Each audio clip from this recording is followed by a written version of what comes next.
Hello दोस्तों, welcome to engineers का अड्डा। तो आज हम लोग एक नया टॉपिक लेके आ गए हैं जिसका नाम है पीवी वेस्ट वाटर पंपिंग। हमने पिछले लेक्चर में सोलर के बारे में पढ़ा। उसके पिछले लेक्चर में हमने एमपीपीटी के बारे में पढ़ा, मैक्सिमम पावर पॉइंट ट्रैकिंग। तो आज मैं उसका अगला टॉपिक लेके आ रहा हूँ जिसका नाम है पीवी बेस्ड वाटर पंपिंग, मतलब फोटोवोल्टाइक बेस्ड वाटर पंपिंग। इसका मतलब सोलर बेस्ड वाटर पंपिंग है ना। और ये जो टॉपिक है ये आपका सोलर एनर्जी का एक टॉपिक है, मॉड्यूल 2 का एक टॉपिक है, और ये आपका लास्ट टॉपिक है इस मॉड्यूल का। इसके बाद जो मॉड्यूल है आपका ख़त्म हो जाएगा। तो चलिए हम लोग देखते हैं पीवी वेस्ट वाटर पंपिंग क्या होता है। इसके पहले अगर आप लोगों ने चैनल को सब्सक्राइब नहीं किया है तो प्लीज़ चैनल को सब्सक्राइब कर दीजिए। वीडियो अगर अच्छा लगे तो लाइक कर दीजिएगा, कमेंट ज़रूर कीजिएगा, क्योंकि हमें फीडबैक की ज़रूरत है। कहाँ पे क्या सुधार की ज़रूरत है आप कमेंट ज़रूर कीजिएगा। आपको जो टॉपिक पढ़ना है, जो सब्जेक्ट पढ़ना है, आप प्लीज़ कमेंट कर दीजिएगा। हम लोग उस पर डिस्कशन करेंगे और वो सब्जेक्ट आगे लाएंगे। तो चलिए हम लोग स्टार्ट करते हैं पीवी वेस्ट वाटर पंपिंग क्या है। तो चलिए स्टार्ट करते हैं। ये फ़ोटो आप देख सकते हैं पहले। इसमें क्या है कि जो आपका सोलर पैनल है इस पे सन का रे आ रहा है, और इससे क्या हो रहा है, आपका जो डीसी कंट्रोलर इसमें एक लगा हुआ है बीच में, वो डीसी कंट्रोलर उसको रिसीव कर रहा है। इससे आपका बैटरी को चार्ज कर रहा है, और थ्रू डीसी मोटर ये आपका क्या कर रहा है, पानी ज़मीन से निकाल रहा है और आपका टैंक में भर रहा है। उसके बाद आप उसको इरिगेट कर सकते हैं, खेत में दे सकते हैं, लाइफ स्टॉक कर सकते हैं, हाउस होल्ड पर्पज़ के लिए यूज कर सकते हैं। अभी इसमें बहुत सारा कैटेगरी है। इसमें आप दो तरह का मोटर यूज कर सकते हैं। एक तो आप कर सकते हैं डीसी मोटर, दूसरा आप यूज कर सकते हैं एसी मोटर। दोनों यूज होता है। तो यहाँ डीसी कंट्रोलर लगा हुआ है, मतलब क्या है कि जो सोलर है इससे ये कंट्रोल किया जा रहा है। इसे लेके डीसी कंट्रोल कर रहा है और आगे बैटरी में दे रहा है। इसके बाद आप क्या कर सकते हैं, यहाँ पे इन्वर्टर लगा सकते हैं। बैटरी के बाद क्या लगा सकते हैं, बैटरी के बाद इन्वर्टर लगा सकते हैं। ये इसको एसी में कन्वर्ट कर देगा, और यहाँ पे आप एसी मोटर का भी यूज कर सकते हैं। वैसे जनरली डीसी मोटर का यूज किया जाता है, लेकिन बहुत जगहों पे एसी मोटर का यूज किया जाता है। तो आप अपने अकॉर्डिंग एसी या डीसी मोटर कुछ भी लगा सकते हैं, यहाँ तक सेम रहेगा। इसके बाद बैटरी तक भी सेम रहेगा। इसके बाद डायरेक्ट आप कनेक्शन दे दीजिए, तो डीसी हो गया, इन्वर्टर लगा के दे रहे हैं तो आपका क्या हो गया, एसी हो गया। उसके बाद आप टैंक में पानी स्टोर कर लीजिए, या डायरेक्ट जब जब सूर्य का रोशनी पड़ रहा है अच्छा है तो आप डायरेक्ट सीधे यूज कर सकते हैं और स्टोर भी कर सकते हैं। तो चलिए देखते हैं फोटोवोल्टाइक बेस्ड वाटर पंपिंग जो है वो आजकल के टाइम में रिमोट एरिया, यानी कि जिस एरिया में बिजली नहीं पहुंच पाता है, जैसे गांव वगैरह हो गया या पहाड़ी इलाका हो गया, जहां हमेशा बिजली नहीं रह पाता है, ग्रिड इलेक्ट्रिसिटी का कनेक्शन अच्छा नहीं है, या अनअवेलेबल है, या अनरिलायबल है, वैसे इलाकों के लिए जो पीवी बेस्ड वाटर पंपिंग है वो एक तरह का वरदान है। क्योंकि खेती तो हर जगह होती है, तो उसके लिए खेत को इरिगेट करना भी ज़रूरी है समय समय पे। तो जब बिजली रहेगी नहीं तो कहाँ से होगा। और आजकल के टाइम पे जो डीजल वाला जो पहले मशीन आया करता था वो अब धीरे धीरे बंद हो रहा है, और लोग उसका यूज़ भी कम कर रहे हैं, क्योंकि डीजल महंगा पड़ता है आपका बिजली की तुलना में। तो उसके लिए हम लोग पीवी बेस्ड वाटर पंपिंग का यूज़ करते हैं। चलिए देखते हैं सोलर पैनल पीवी मॉड्यूल क्या है। Solar panel are install to capture sunlight. Solar panel क्या कर रहा है आपका, इसलिए इंस्टॉल किया गया है कि सनलाइट को कैप्चर करे और कन्वर्ट कर दे हीट एनर्जी को इलेक्ट्रिसिटी में। फोटोवोल्टाइक इफेक्ट, जो फोटोवोल्टाइक इफेक्ट है उसको लेके और हीट एनर्जी जो मिलता है उसको उससे कन्वर्ट कर दे इलेक्ट्रिसिटी में, यानी इलेक्ट्रिकल एनर्जी में कन्वर्ट कर दे, फोटोवोल्टाइक इफेक्ट हो। ये जो पैनल है टिपिकली कहाँ माउंटेड रहता है, ज़्यादातर तो रूफटॉप पे माउंटेड रहता है, या कोई खुला इलाका है जहाँ पे सन का रोशनी बहुत अच्छे से आ रहा है, यहाँ जहाँ जहाँ यानी कि जहाँ पे सन का मैक्सिमम रिस्पॉन्स आ रहा है वहाँ पे इसको इंस्टॉल किया जाता है। ये हो गया सोलर पैनल। अब कंट्रोलर या इन्वर्टर, जैसे मैंने आपको बताया, या तो आप यहाँ कंट्रोलर लगा लीजिए या तो आप इन्वर्टर लगा लीजिए। The electricity generated by the solar panel is direct current, यानी डीसी है। A controller or inverter is used to convert this DC electricity into alternating current which is suitable for powering electric water pumps। तो क्या है कि आप controller लगा रहे हैं तो डीसी सीधे मोटर चला दे रहा है, और अगर आप इन्वर्टर लगा रहे हैं तो आपका एसी मोटर चल पा रहा है, जिससे आपका पंप वाटर पंप यूज हो रहा है और आप आराम से यूज कर पा रहे हैं। वाटर पंप क्या है, there are different types of water pump suitable for solar system. अलग अलग तरह का वाटर पंप आता है जो सोलर पंप के लिए सुटेबल है, जिसमें एक तो सेंट्रीफ्यूगल पंप है, दूसरा सबमर्सिबल पंप है, ये हम लोग बहुत सुने हैं submersible pump, and surface pump, एक सरफेस पंप है।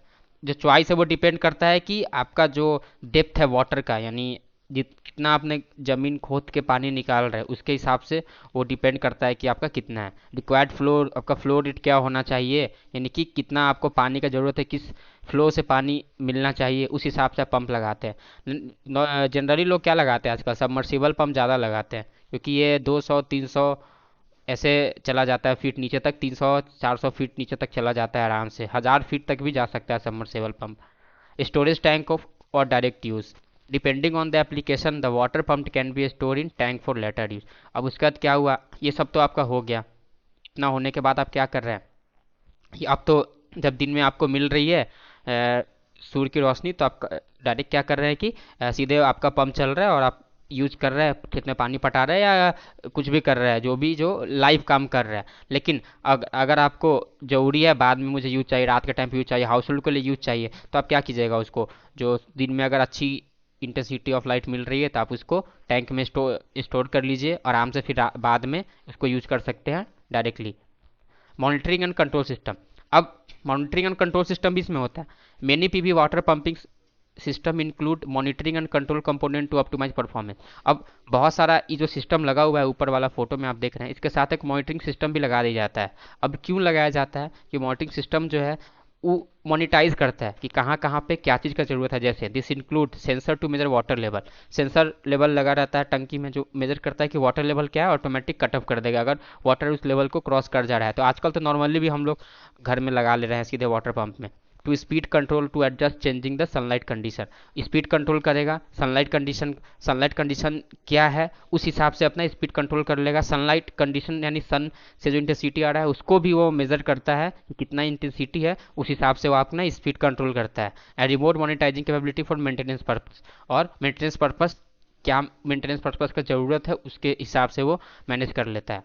Advantage of PV water pumping system में क्या क्या है, पहला आपका कॉस्ट सेविंग है, दूसरा इन्वायरमेंटल फ्रेंडली है, तीसरा रिलायबल है, चौथा स्केलेबिलिटी है। कॉस्ट सेविंग क्या, एक बार इंस्टॉल कर दीजिए सोलर पावर सिस्टम, उसके बाद आपको मिनिमल ऑपरेटिंग कॉस्ट लगेगा क्योंकि सनलाइट तो लाइफ टाइम फ्री है। अब जब तक इसका, जैसे मान लीजिए कि इसका लाइफ है 10 साल चलने वाला है, तो 10 साल से 15 साल के बीच में आपको बहुत कम कॉस्ट आने वाला है क्योंकि उतना तो आपका बिजली बिल आ जाएगा, नॉर्मल मोटर खराब हो जाएगा। अब मोटर वगैरह खराब हो रहा है तो आप इसको चेंज कर रहे हैं या कुछ भी, लेकिन आप इसको अच्छे से मेंटेन रखिएगा, मोटर को, सोलर पैनल को मेंटेन रखिएगा, तो आपका आराम से 10 से 15 साल देने वाला है और आपका बहुत ज़्यादा कॉस्ट बचेगा।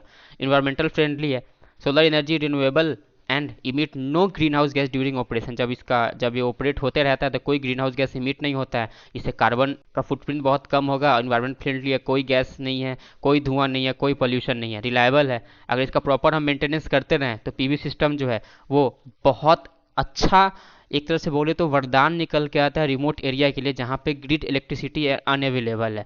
आज भी अगर आप बहुत अंदर गांव में चले जाए तो आपको बहुत सारे गांव में बिजली का कनेक्शन नहीं मिलेगा, वहाँ के लिए तो ये वरदान साबित होगा। स्केलेबिलिटी क्या है, system can be design to meet specific water demand requirement from small scale application like individual household और लार्ज एग्रीकल्चर और कम्युनिटी प्रोजेक्ट, इस सब के लिए आप इसको यूज कर सकते हैं। अब ये नहीं कि आप डैम में लगा दिए, ऐसा कुछ नहीं है, मतलब कि जहाँ पे नॉर्मल यूज हो रहा है, खेत में पानी पटाया है, घर में आप इसको यूज कर रहे हैं, ये सब जगह पे बहुत अच्छा चलने वाला है। हाउएवर दीज आर, कुछ चैलेंजेस भी है इसमें। इनिशियल कॉस्ट जो है उसका बहुत हाई है, जब आप इसको लगाइएगा तो आपको बहुत कॉस्ट देना पड़ेगा क्योंकि कॉस्ट तो स्टार्टिंग में आपको लगेगा, लेकिन बाद में क्या है कि आपका प्राइस जो है वो मेंटेन हो जाएगा, आप 10 साल में इसका पैसा आराम से निकाल लीजिएगा। इंटरमिटेंसी है इसमें, मेंटेनेंस इसमें आपको अच्छा रखना होगा, मेंटेनेंस तो आपको अच्छा रखना ही पड़ेगा हमेशा, क्योंकि मेंटेनेंस अगर नहीं कीजिएगा तो आपका क्या होगा, इफिशियंसी जो है वो घट जाएगा। जो सोलर का इफिशियंसी है वो समय दर समय क्या हो जाएगा, घट जाएगा। टेक्निकल एक्सपर्टीज़ लेना जरूरी है, जब भी आप इसको डिज़ाइन कर रहे हैं, जब भी लगा रहे हैं, तो बिना टेक्निकल एक्सपर्टीज़ के आप इसको मत लगाइए। जिसको नॉलेज और स्किल नहीं है तो अच्छे टेक्निकल एक्सपर्टीज़ वाले से मिलिए, लगाइए, तब जाके आपका जो सोलर है अच्छा इफिशियंसी देगा, कॉस्ट इफेक्टिव भी आपके लिए होगा। तो यही था आपका पीवी बेस्ड वाटर पंपिंग। अगर आपको वीडियो अच्छा लगता है तो चैनल को सब्सक्राइब कीजिए, इंजीनियर्स का अड्डा को सब्सक्राइब कीजिए, लाइक कीजिए, शेयर कीजिए। थैंक यू दोस्तों।